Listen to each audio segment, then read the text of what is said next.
तो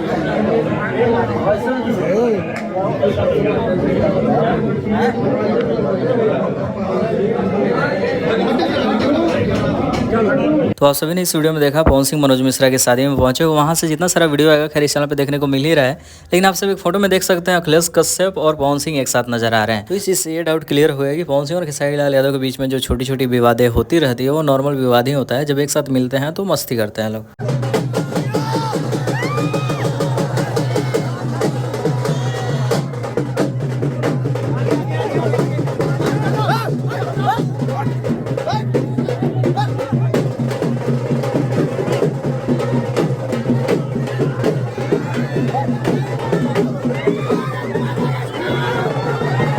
तो आपसे वीडियो के साथ बने रहे, वहाँ से जितना सारा वीडियो आएगा सबसे पहले इस चैनल पे देखने को मिलेगा। तो चैनल को जरूर सब्सक्राइब कर लें, साथ में शेयर करके सबको बताएं कि पवन सिंह के खेसारी लाल यादव एक साथ फिर से नजर आने वाले हैं।